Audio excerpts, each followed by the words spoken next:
Imagine logging into Roblox one day and realizing it's no longer the game you grew up with. The game's creativity is replaced by chaos that makes you wonder what happened to the fun.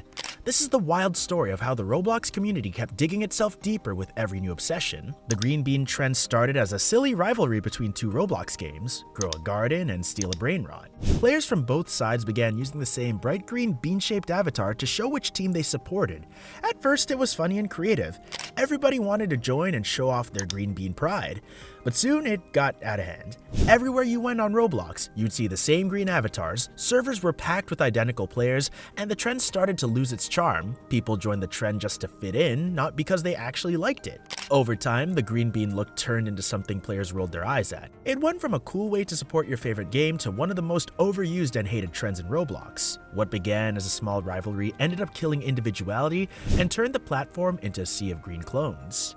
And just when everyone thought the green bean chaos couldn't get any worse, the Brainrot games showed up to melt everyone's sanity even more. These games, especially Steal a Brainrot, were designed to be pure madness. The whole idea was to steal other players' brains, which were basically weird AI-generated models. Sounds pretty funny, right?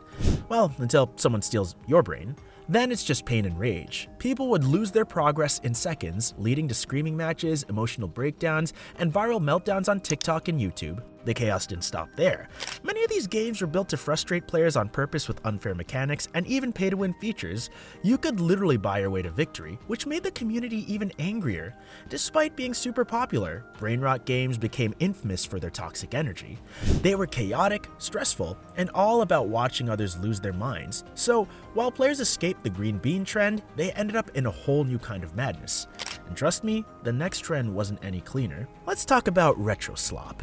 So, the idea behind retro slop was simple: bring back the classic Roblox style from the early days. But instead of reviving it, players ended up mixing random old accessories with modern outfits that didn't match at all. It looked less retro revival and more like someone fell into Roblox thrift store and wore everything they found. The trend spread fast, but the charm faded even faster. A lot of people started pretending to be old school Roblox veterans, even though they had just joined a few months earlier. That fake nostalgia annoyed longtime players who actually remembered what old Roblox looked like. Soon, retro slop wasn't even seen as a creative throwback anymore. It was just another overdone look with no originality left. What was meant to celebrate the past ended up feeling corny and forced. And as the fake nostalgia died out, something way worse started taking over Roblox fashion: the rise of the Gooners. Just when the community thought things couldn't get any more questionable, along came the Gooners, and suddenly, Roblox fashion hit rock bottom. Gooners were avatars dressed in overly sexualized or suggestive outfits, which made absolutely zero sense for a platform filled mostly with kids and teens. Players began showing up in inappropriate clothing, dancing, or role-playing in ways that made a lot of people really uncomfortable. Parents were furious, creators were embarrassed, and Roblox moderators, well, they were asleep at the wheel. This trend sparked a huge debate about Roblox's moderation system and whether it could actually keep younger players safe. Every time a Gooner showed up in a public server, it reminded everyone just how bad things had gotten. So instead of being funny or cool, the Gooner trend became a symbol of everything wrong with the platform's moderation. It wasn't just cringe, it was dangerous. After the chaos of the Gooner era, Roblox fashion tried to recover, but then the fake core blocks war began. The original core blocks death speaker leg was one of the most famous and expensive cosmetics on Roblox. Owning it meant status, flex, and prestige. But when fake core blocks items started popping up, everything changed. These cheap knockoffs mimicked the real thing so well that most players couldn't even tell the difference. For casual players, this was awesome. They finally got the look without spending a dime. But for collectors and longtime players who paid big Robux for the original, it felt like a betrayal. They compared it to buying a fake luxury watch. It might look real, but it just didn't carry the same pride. The debate over exclusivity versus accessibility tore the community apart. Some said it made Roblox more fair, others said it ruined the value of rare items. Either way, the argument got ugly fast, and while players were busy fighting over fake legs, a new name started echoing through Roblox servers, someone who brought chaos wherever he went. Enter Rupert Gaming Guy.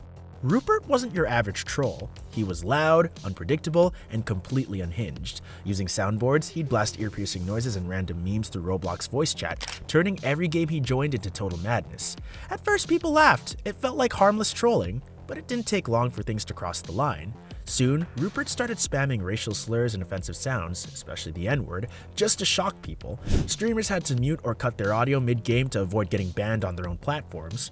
What used to be a silly prank quickly became full-blown harassment. The community turned against him fast. Rupert went from being a funny troublemaker to one of the most hated figures in Roblox. He became a warning of how trolling can spiral into toxicity and hate. If Rupert was the face of chaos, Condo Games was the heart of corruption in Roblox. On the surface, they looked like normal replay games, but once you joined, it was a completely different story. Condo Games were filled with inappropriate content, sexual roleplay, adult animations, and stuff no kid should ever see.